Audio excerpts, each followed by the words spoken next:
passed that's coming from the House to the Senate, and I say this fictitiously. It's like we have a chute from our Senate offices right to the governor's office, because many of them are bills that are exactly the same, and they're going right down there for his signature. And one that I'm particularly excited about is a bill we passed last week on Lyme disease. Now, if you remember, Lyme disease was a tick-borne illness that you received when you got bit by a deer tick, if you remember how that went. This has been in Iowa for a long time, and it's almost been here long enough that you forgot what Lyme disease was about. But the problem has been that the Board of Medicine in Iowa does not agree with the protocol for prescribing to deal with Lyme disease. So many Iowans, and there's many of them now, have had to go out of the state to find care for their Lyme disease, which is very important that you catch early. And if you don't remember what to catch this, if you get a rash that looks like a bullseye, and that's the typical sign that you have been bitten by a deer tick that carries Lyme disease. And if you catch it at that stage, antibiotics typically can cure that, except for it's very easy to miss, because children are probably the best example of who's most likely to come upon this. So if you see a bullseye-shaped rash on your child, take them to the doctor immediately. What the bill did was take away, there was a stigma in the doctor's office that if they treated Lyme disease without the Board of Medicine's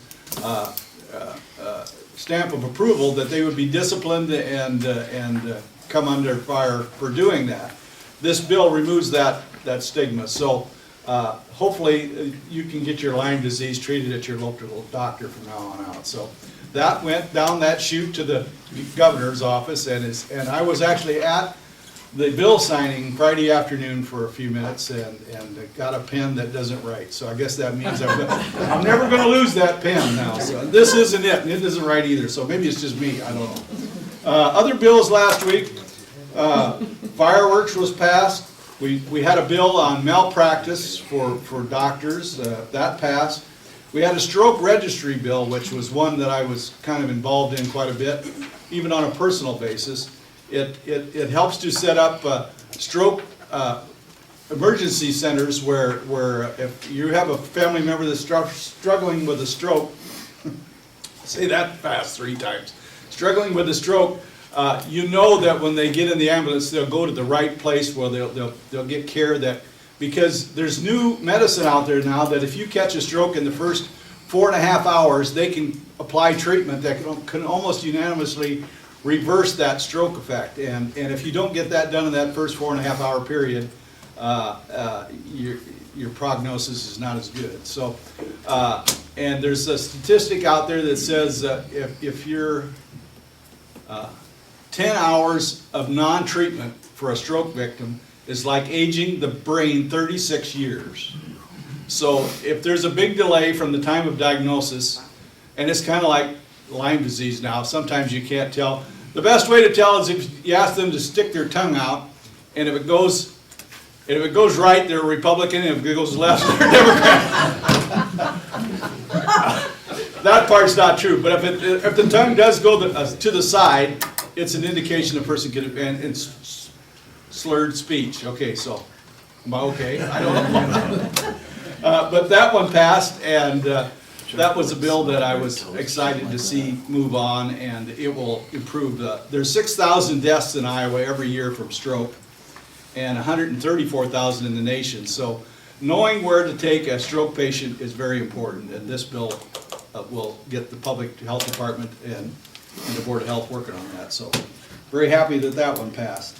The stoplight camera bill that was been promoted by Brad Zahn for years and years and years came to the floor this last week. There was a lot of debate on the thing, and it was amended that took the most of what Brad Zahn intended the bill to do out of it. So he had to get up and recommend not to vote for the bill that he's been trying to get to the floor for years.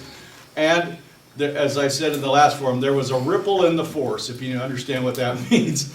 Our caucus actually voted it down. So although I voted for, when Brad said he had to recommend a no vote, I voted no on the bill. I thought stoplight cameras is probably, I've always thought that this was a bad idea, and it still is, because half of the money that you pay in fines to that stoplight camera company goes to the stoplight camera company. It doesn't go to local government. It goes in the cost of the camera. So, but that one is still alive, and they're still using stoplight cameras. And voter ID was passed out of the Senate last week, and the driver's license station in Carroll, Iowa was passed last week. I'm not sure whether the governor signed it yet or not, and Gene's back there shaking his head no, so I'm sure it will happen here quickly, so.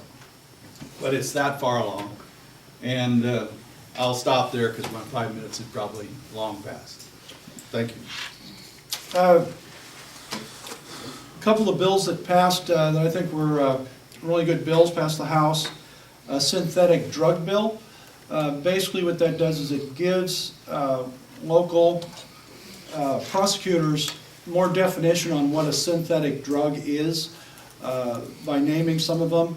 And basically what the law states is if you are selling something that is synthetic, that mimics something that heroin, a meth, or marijuana would do to you, you would be penalized as if you were selling meth, marijuana, or that specific drug, cocaine, whatever it's supposed to mimic.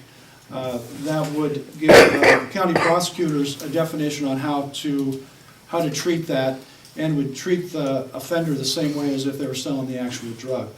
I think there's been some people that have been able to kind of slip under the definition of what they're selling and have not been held accountable for selling these. So I think that's very important. Synthetic drugs are very dangerous. They are, there's things that a synthetic drug can do to you that are much worse than the actual drug itself. So that was an important bill. A couple bills that I've been personally involved in, and if you've gotten my newsletters, I don't want to get too far in the weeds with this and re-explain something I've already talked about, but the insurance autism bill I think is a fantastic bill. Autism has been in the past, autism really hasn't been covered by insurance companies because there was really no factual evidence of what the counseling and the things that a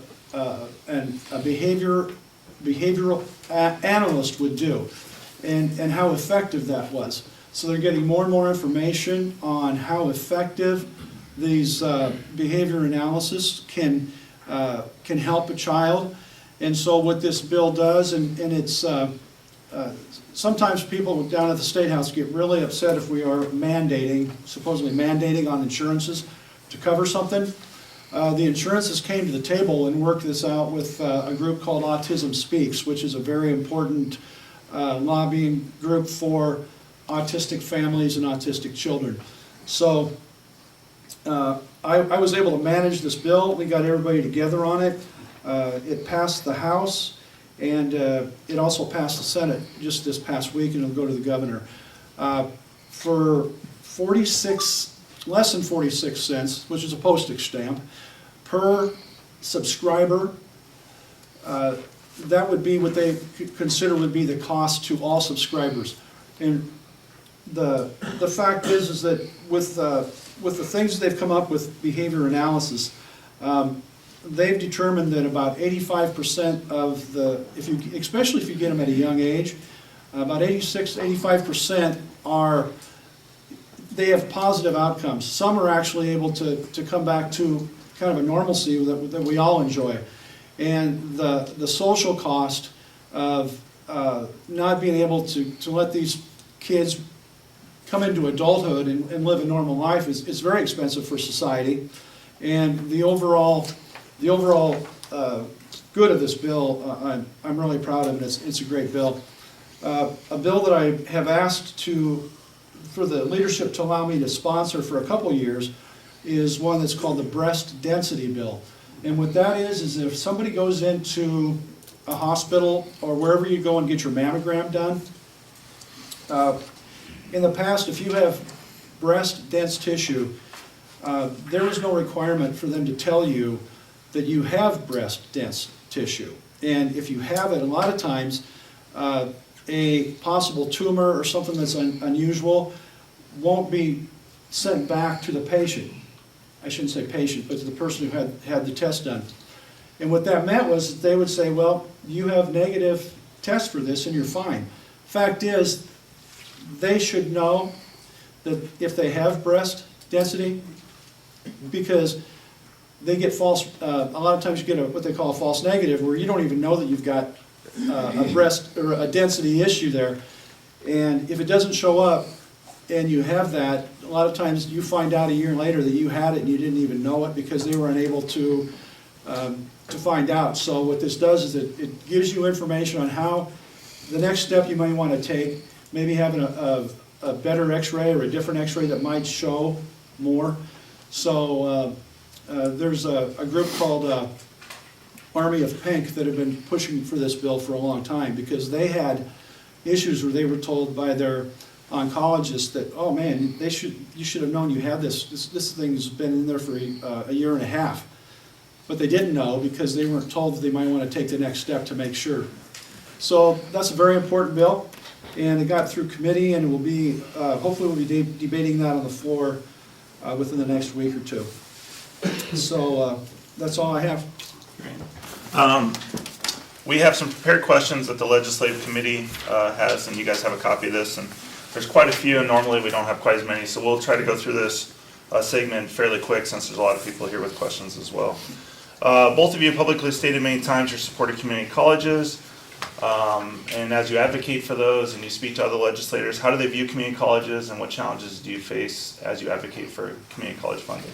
So that's my loaded question, of course. Oh, Yeah. And either one of you want to respond first. Understood. Well, here's an important fact about community colleges, and when this was set up, and I'm not sure what year it was, but at that time they put a cap on how much the community colleges could get from the locals, from the local base.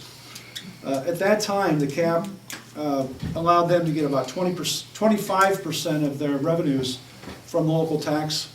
And as time goes on and as inflation has taken place, that cap is still there. Now I've been told that equals about 3% of what a local community college could get locally. Everything else has to come from the state. And what's happening is we're not staying competitive with other states. And what I tell my colleagues is, you know, and this came from a good person who knows what's going on with this down at the State House, is that the amount of students that go through a community college that stay in the state of Iowa is very high. 70–80% of those that get skills or that go through a community college end up staying in the state. You know, the Regents is not nearly that high. And so my belief is that we really need to keep Iowa competitive on the community college level. And there's so many skills out there that are being unfulfilled. We really need to get going with that. And the thing about the community colleges is that community colleges are always working with the state of Iowa to try to come up with ideas that the state needs. You know, they don't necessarily get into four-year philosophy majors that come out and don't really have a job that's going to pay them well, and besides that, they're probably going to have to move away.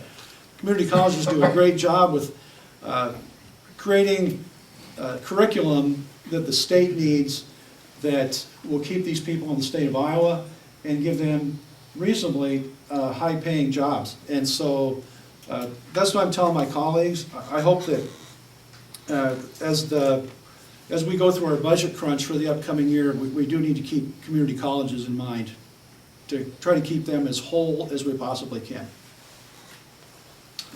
Thanks, Brian. I would agree with everything that Brian just said. Community colleges have the ability to adjust to local needs better than any other group out there, and they can do it affordably. And if you try some of the things that you can do at the community college level, at the three major university level, it's a very slow process and expensive. And I'll cite an example here. I had a professor from Drake University that wanted to start a curriculum. She was writing the entire curriculum for behavioral analysis, which we talked about a minute ago, on autism. And her request to me was she wanted licensure for that curriculum, so that when they graduated a person that had gone through the curriculum, they could get licensed by the state and provide the service that is badly needed, not only for autism, but for mental illness and that sort of thing. So that's the time constraints. I mean, that bill didn't make it through the first funnel, so I'm kind of sorry about that. I was hoping it would, and I was trying to push it as much as possible, but it didn't make it through the first funnel, and that's just an example of how things can get slowed up via the legislature when the need is out there, because the need has been out there for a long time. In fact, mental health issues are big in Iowa. The bill that we did pass a couple of weeks ago was one to extend scholarships to psychiatrists, because the state of Iowa has very few psychiatrists, and it's a big staffing problem that is all over the state. And so there's been an incentive plan. This was just to extend the current one to help psychiatrists that would come to their community and stay there for at least 4 years to receive a scholarship of $25,000 per year to help pay off their schooling. And that one has moved forward. I'm not sure whether it's been to the House yet or not. But so community colleges, to end this, are very important, and the funding, we had this debt crisis here about when we started this session, that our revenue estimating conference said we were I can't remember now whether it was 130 or 118 million dollars short of what the projection was, and that we needed to cut about 130 million dollars. And that's not got any better, by the way, because they met just a week ago and told us we still need to cut another 118 million out of the current budget. So the three major universities all were cut 8 million or 18 million. The numbers kind of get scrambled over time. But it was a lot. But the community colleges were kept at about 8 million, I think. That sounds right. Yeah. Or 7 or 8 million. So we were looking out for them in that regard as well. And now that we have another budget crisis, before the end of this session, we need to cut some more. The decision was made not to make the cut, but to use the rainy day funds to keep funding not only community colleges, but local school systems as well. So they're not going to be exposed in this next round like they could have been. So I think our caucus, or the Senate, pretty much agree entirely that community colleges are very important to have. The former president of the Senate was Jack Kibbe, who I never served under, but he was in the Senate here last spring one time. And you have to remember that community colleges started, or the system we have now really was a junior college system back in the day. And those were all converted to community colleges under Jack Kibbe's reign as president of the Senate. And so he has been declared the father of community colleges. And since I guess you have to give both houses credit for that system beginning, but it's been a great thing for Iowa ever since it began. So we're going to try to do our best, even in this coming budget, to meet their needs.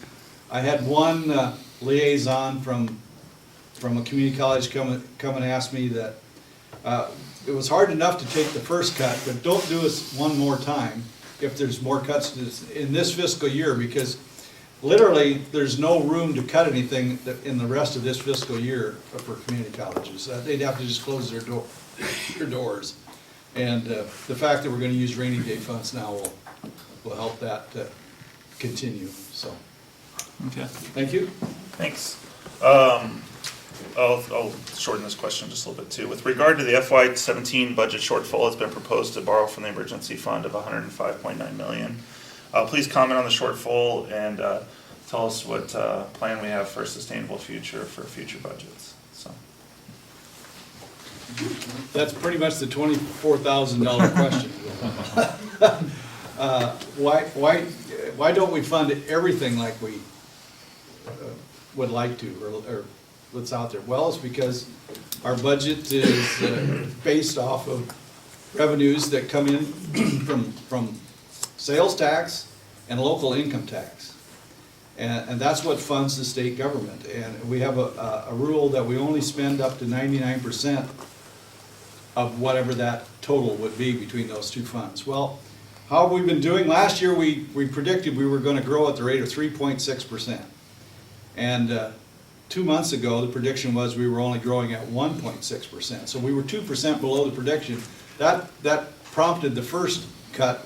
Now that they met again last week, the revenue estimating conference, and came back with more bad news that we weren't even gonna make that prediction. And so if the funding, I mean, do we have a spending problem or do we have a funding problem?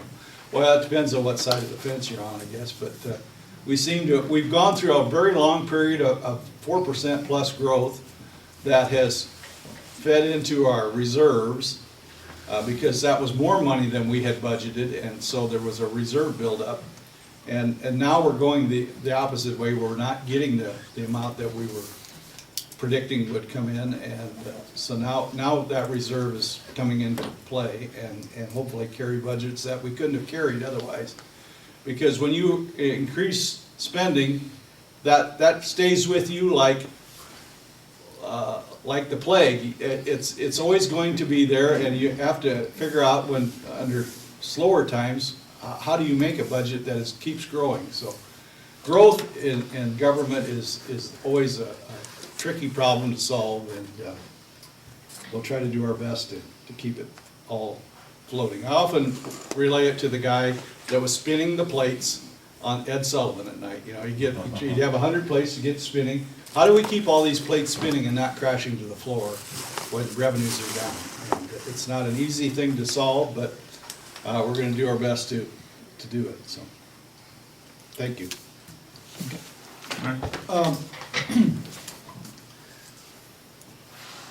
The only realistic way is what we did, is to borrow from the rainy day fund in order to keep everything going in 17. And that dollar amount of $105.9 million, there's a couple different ideas that are being floated around. One is to pay half of it back next year and the other half in the next year, which would mean that we still would have to find, in this case, about $52 million next year in cuts, basically, in order to pay this back. One idea that I've thought of is, and I don't know how the leadership's going to feel about this, but I don't think would necessarily be anything wrong with trying to pay that back in 3 years. And the concern I have is that over 2 years, with the estimated new money coming in, my concern is specifically in the area of judicial and public safety, where they're going to take another hit. And these folks have been status quo for years. We took money away from them last year. I think our situation with Highway Patrol and with the folks that work in corrections is getting serious. I think these people in corrections, especially, there's fewer and fewer of them, and I think at some point we're going to put these folks in a dangerous position.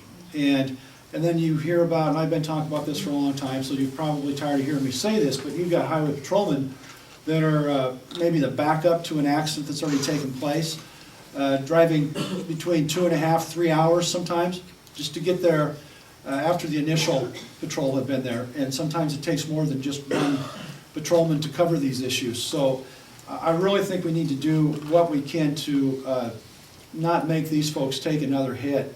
And if it takes going over 3 years to keep them whole, I think that'd be a better idea than trying to slash them again. So that's my idea. I was just wondering, Adam Schwartz from Carroll, I was just wondering, between the Veterans Reserve Fund and the Emergency Fund and the other funds that they have that they try to keep full, what is that total amount of money at this point, and who's come up with the number of that? From an operational perspective, we all like to have a savings account, and of course, we wanna have something to fall back on, but the state has virtually almost no debt, because we pay as we go on almost everything. So I guess my question is how much do we have pooled now between all these emergency funds and what-if funds? And how does that benefit us as taxpayers, when if there was an emergency, we could easily bond for what we needed to take care of? Do you have that number off the top I of your head? don't know what the veterans is. I think the veterans is like 150 million, and the property tax replacement fund is, I think, 450 million, so those would be probably the two biggest ones. There's more than that, of course, and so This 600 emergency million. fund, how much is the emergency fund? The reserve, Yeah. the last I heard, that was down to just $100 million.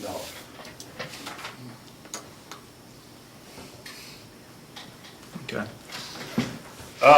Let's go to the next question. HSB 187 would address tax credit programs, including the implementation of a tax credit cap and overall reduction of tax credits annually by $10 million until the cap is reduced to $370 million.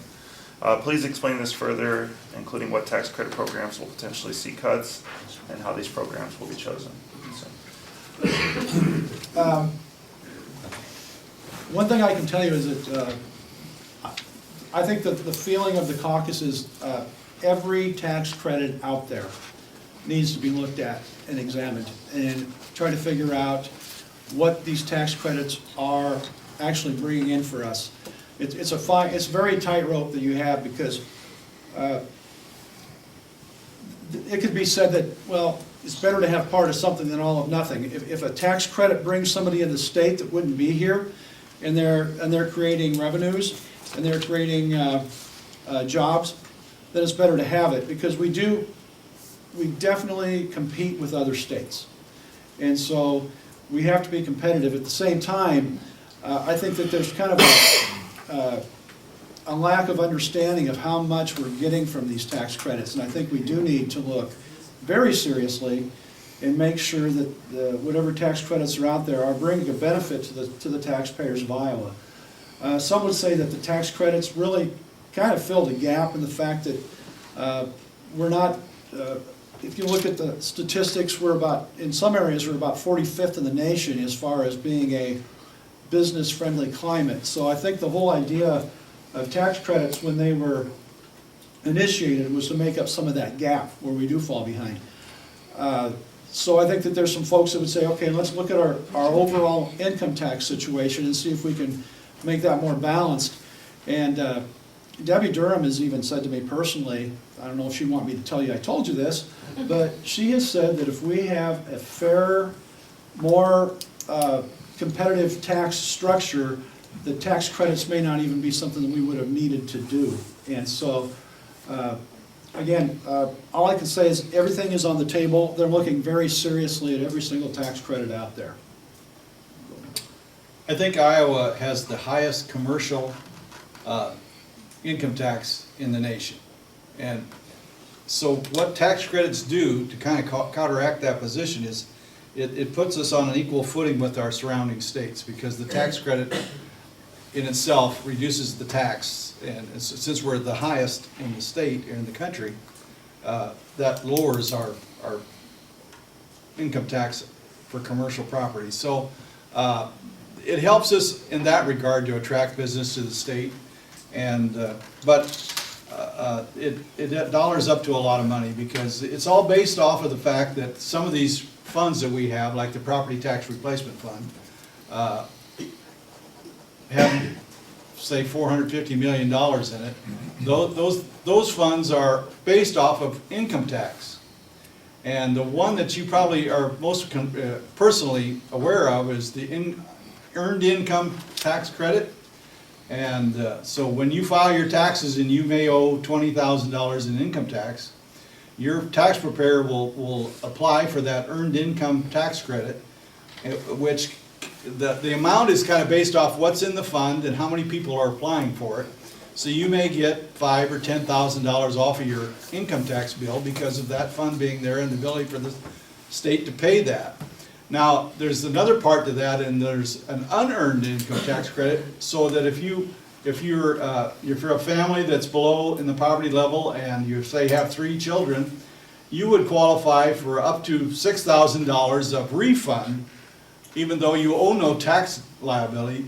And so that's also in that same program.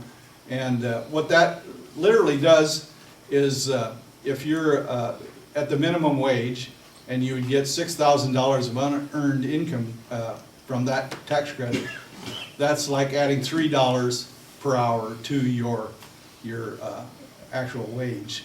And so it sort of balances out the fact that we have a lower minimum wage than some states, but not all. Okay. In our last prepared questions, Carroll County is now permitted to issue licenses with the passing of House File 289. Now that the bill is passed, how will this affect the DOT services and CDL testing in Carroll County? Yeah, that bill, semantically, I'm sorry to do this to you, Joel. Yes. But the bill hasn't actually passed. Oh. The governor has to sign it, but Okay. I think that's gonna happen next week. So, then we can roll. And, again, Carroll County has done a masterful job. The supervisors and Gene Seidel have done a great job being ready. When the governor signs it, I believe we'll be pretty much ready to go on the issuance of the regular DOT services. The CDL issue, I think is more, that's more of a county issue, so I don't want to get involved in that because the state really has no bearing on what the county does. The original bill, it's Carroll and Clay counties are the 2 counties that have been added to the 81 counties that already have the ability to do driver's licenses. There was a little holdup in the beginning in that Clay County, the representative up there wanted to make it mandatory, basically, that the community colleges get involved in this. And so it took us a little while to talk her out of that and get it a clean bill that would stay across the board. And so this bill does not require community colleges to get involved at all, but some already are, I'll tell you that. So my correspondence this week with the DOT, this is what they wrote back. The bill will allow the county treasurer to issue driver's license and non-operator IDs. As for CDLs, Carroll County could issue them, but they would have to have an agreement with the DOT and do a training and a testing for those. You would have to speak with the county supervisors and the county treasurer to see if that is something they are willing to do. The DOT said that there is a chance that DMAC in Carroll will offer CDL training. Well, it's just a chance. I mean, they're not required to. And I'm not putting any pressure on Joel. It's just kind of funny that this will all happen while we're sitting in DMAC this morning. So that's a possibility, but that'd all have to be worked out between the supervisors and DMAC, of course. And just to add to that, our plan is to offer CDL testing closer to probably May now, and that will be when the DOT stops, more than likely, providing those services for the testing piece. But it's a fee-based testing service as opposed to the DOT was always free. So you've heard it here. So, But to that end, has there been any discussion, I know the governor's aware of this, but has there been any more discussion about how to keep the playing field level for all of our businesses who have to send drivers in for CDL testing? Right now, if you own a trucking company in Rouen in Des Moines, they're going to be able to send their drivers to the DOT station in Des Moines, pay a pretty minimal flat fee, and be out the door with their tests. Here, working with community college, thank goodness that they were there to consider to step up to the plate, but we could be talking $300 for each one of our drivers. So your Kraus Trucking or your agricultural company is gonna have to pay significantly more to operate now in western Iowa than they do in the major metros. Is there anything that they've talked about with respect to DOT's budget, or anything to level that playing field? I haven't heard anything on that issue. It is an issue, and I'll say from my own experience, I have a CDL that I got on my own. It's possible for people to do that, but of course, when you have a Kraus cartage with hundreds of trucks and Farner Bakken with hundreds of trucks. That's a much bigger issue, but it's a part of doing business for most of us. Let's take questions from the floor now, but we probably will come back to that issue here in a second. But I do want to read some rules before we start taking questions from the crowd. If you have a question, please raise your hand, of course. If you are called on, we ask that you state your name and the organization you represent. This is the time for questions, not to make a statement for lobbying purposes. Please be sure your question is relevant to any bill or issue that the legislators are actually able to act on. And if you have any questions that aren't answered, or you do want to make a statement, I think you guys both usually have a little time afterwards that you're willing to meet with people individually, and that would be the right time to do that. One other thing I want to add too is if you have a follow-up question, if you would just raise your hand again, and hopefully we get time to come back around to you. That way more people have an opportunity to ask questions. And I did have one question that was already submitted, so we'll probably start with that one. And the question really is to both of you, but what is the fetal anomaly amendment, and what is your position on this amendment? And then there's a question about whether perinatal hospice, which is already an option, be a more compassionate response to these conditions. And so, I apologize, but this wasn't on my radar, Okay. and I'm not aware of the amendment or what bill it pertains to. It might be in the Senate, but I Okay. wouldn't feel qualified to answer the question. If I could add the question. Yeah. I think what the person's referring to is the 20-week bill.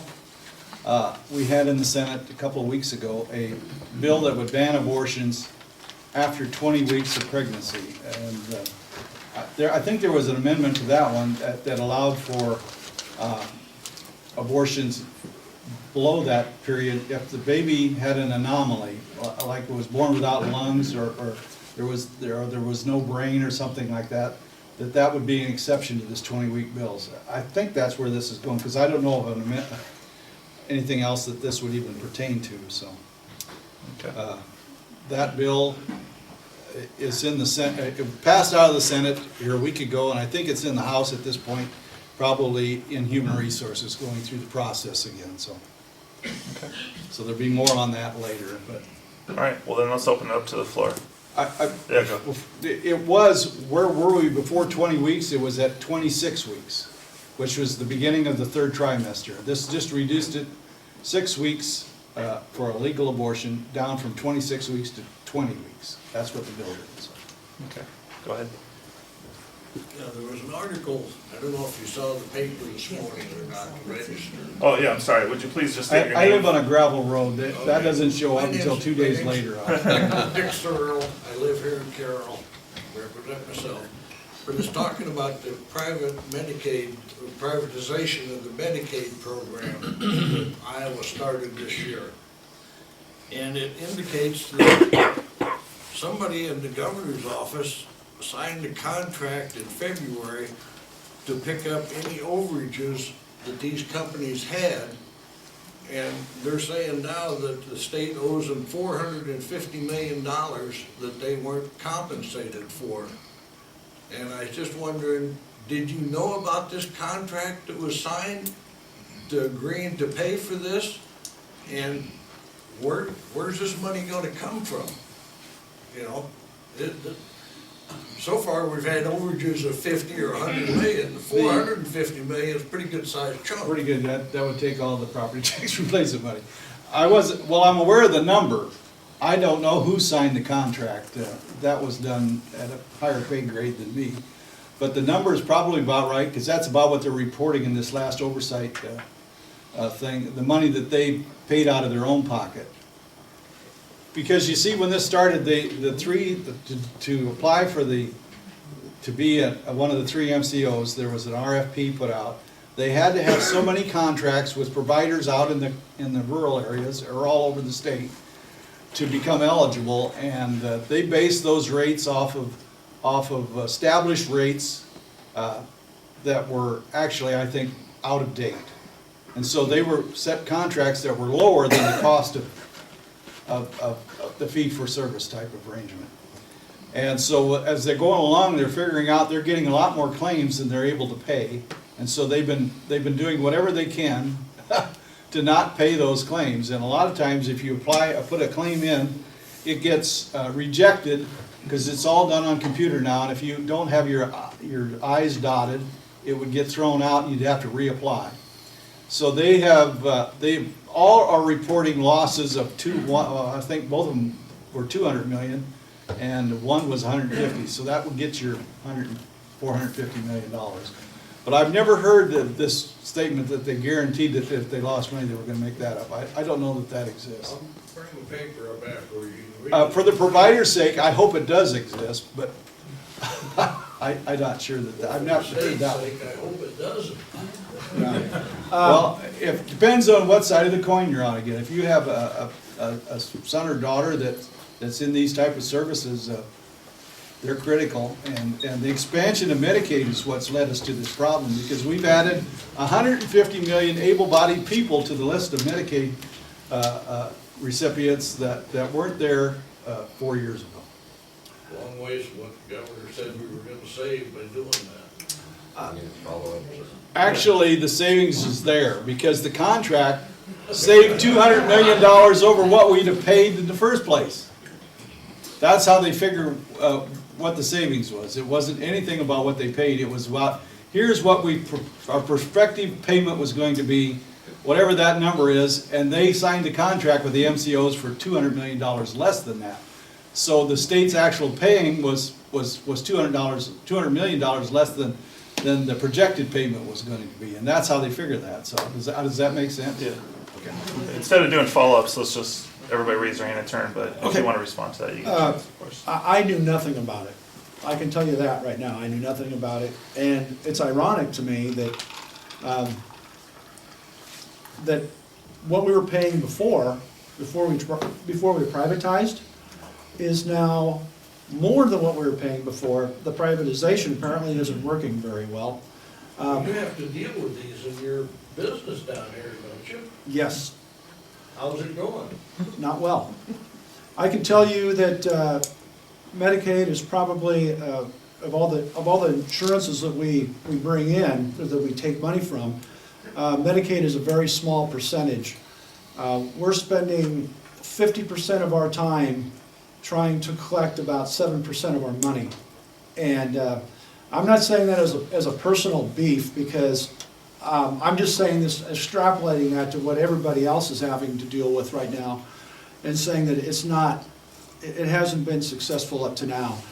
I can't imagine what it would be like if 80% of my receipts came from Medicaid. I feel very badly for places like New Hope Village, who probably 99% of theirs is probably coming from that source. So I don't know what we're going to do. I think we've got to really, I would like to see us look at what the HMOs are saying, how they could possibly be losing that kind of money when, for a large part, they're not even paying it. How can they be that far back when they're not even paying their providers? This article also Yeah, says this contract. There are 50 other people in the room. Yeah, Dick, we'll wait till if you want to ask that question, we'll just raise your hand, we'll try to come back to you. Okay. Anything else you guys want to add, or feel good on that? Okay, other questions? Yeah, go ahead, sir. Yeah, I don't know the Bill's number. I'm Bill Joy, I'm a private citizen from Carroll. Thanks. In regards to the voter ID bill, what is the current status on that, and where do you stand on those? The voter ID bill in the Senate passed out of the Senate this week. It was either Wednesday or Thursday. My stance is I voted for it, and I think it's going to improve our verification in voting, and glad we did it. That passed the Senate. It came through the House, went to the Senate, it's going to the governor. I did vote for it, and, you know, I understand there's two sides to this. Everybody deserves the right to vote, and if you don't have an ID and you've got issues with that, I think that that's a legitimate issue. But I do believe that every remedy will be taken to make sure that anybody, let's say if you're in a nursing home and you don't have an ID anymore, they're going to bend over backwards to make sure you get an ID and make it easy for you. And so I know it was a hot, very contentious thing down at the State House. That one probably took up more debate time than anything else that we've passed this year. And, but I don't believe that it's fair to say that we are trying to make voting harder for the folks that have to go through more hoops.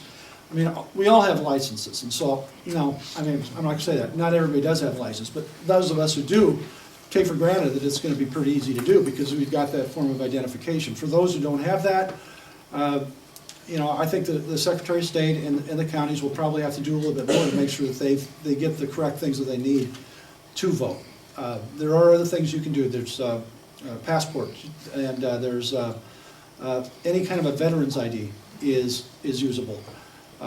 It doesn't eliminate every issue, but I think everything will be done to make sure that everybody that is here and that is eligible to vote gets the opportunity to vote. Okay. Do Question? student IDs work from colleges? College IDs? No, I don't think so. I think Do hunting licenses work? No, I remember us having an amendment that would add all those types of things, and it failed. Dean Shetler, Carroll County Supervisor. My concern with the voter ID then would be the cost to the county. Each precinct is going to have a digital poll book. I've heard that there's $350,000 coming from the state for this. That might cover the software and the platform, but is the county, what is the county going to have to incur as far as the expenses? My other concern would be poll workers moving to a digital platform when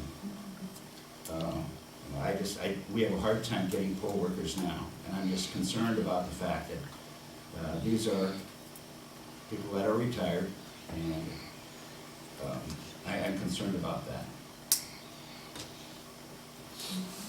I can't answer your question about the actual cost to the county. And you may know more about this specific part of the bill than I do, but I was under the impression that there was gonna be like an amount of time that they had to get this e-poll thing is not gonna be required of you on the next election, or am I wrong? Well, and is it mandated? I'm not even necessarily sure that it's mandated for every county to Right. participate. Right. Right, so, So I don't know that part either. yeah, I didn't think you were mandated to have to do it, or at least not right away. So, you know, that issue, I think is hopefully not gonna be a big issue for you, because if you don't have to do it, then you'd have your own time to set up that part of it. I'm sorry, I'm Jean Guy, and I just have a question about that. What problem were they really addressing by having a voter ID? Have we had a problem with voter violations and fraud that you were addressing?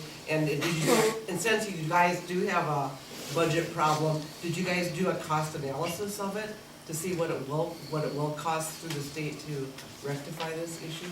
Yeah, there was a cost analysis, you know what it was. And I'm digging to see if I can find it, so.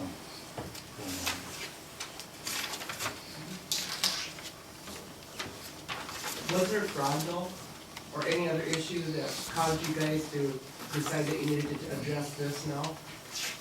Well, I think part of it is how would you know if there is fraud?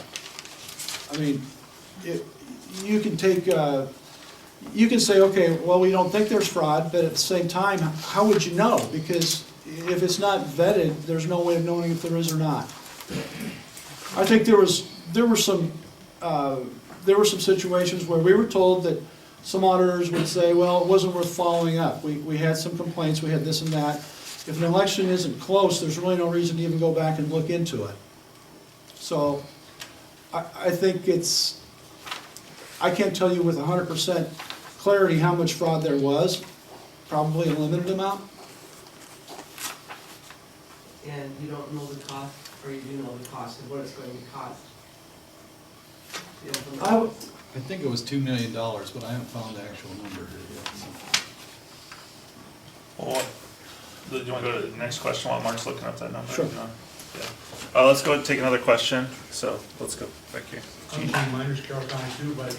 Just to follow up on the driver's license thing, I want you to be aware, I don't want everybody to think they're gonna rush in there when the governor signs it. I just found out late last night that now we have to have a 28E agreement, again, with the DOT to do this, which they have not got prepared yet because they're revamping them all, which they've had since July to do this.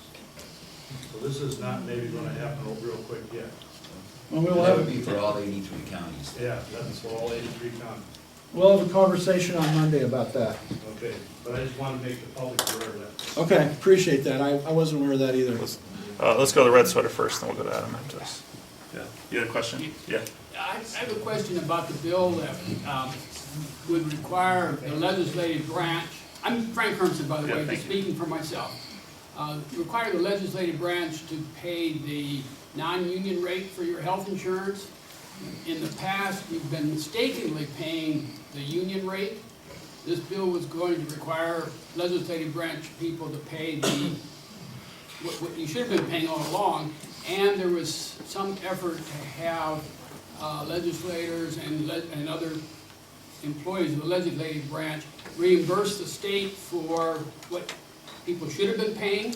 I'm just wondering what the status of that is, what your position is, and whether either of you have agreed to reimburse the state for that overage. The bill is being worked out right now in the House. I know that they're talking about a 20%. I guess you'd call it our copay, whatever. When I came into this 2 years ago, I didn't realize, and I don't think anybody did, the issue involved here. I did go in last week and voluntarily took the 20% and would, I can say that repaying, I don't believe that's probably going to be in the bill. I think it would be very difficult for somebody, and I'm just laying this out there. But somebody that's been in there for 20 years, if they had to repay all that, would probably bankrupt them. For my part, you know, I could do it over time. And I guess I'm talking on a very personal level here. I'm not talking for every legislator down there. But, you know, I'd be willing, if that would come into law, I'd have to do it. But I'm not opposed to that on my end over a period of time if I can work out a payment system. But again, I've been in there for 2 years. For somebody that's been there for 20 years, it's going to be a lot more difficult for them to do it. Senator Slager, do you want to respond to that? Sure. 4 years ago, or actually 5 years ago, when I was elected for the first term, I co-sponsored a bill that would require this paying into your health insurance plan to happen. And that bill was there for 4 years, and in the Senate, it was never brought to a committee or to the floor to be voted on. So it didn't happen, of course. Well, in the Senate this year, it came up in the first, in February already, and it's passed the Senate with, I believe, the same number that Brian quoted here, at 20% of the fee, and it's still in the House yet. I haven't seen it come back. So I'm not quite sure. It's not, the governor hasn't signed it. The typical, do I pay myself? No. There's typically times when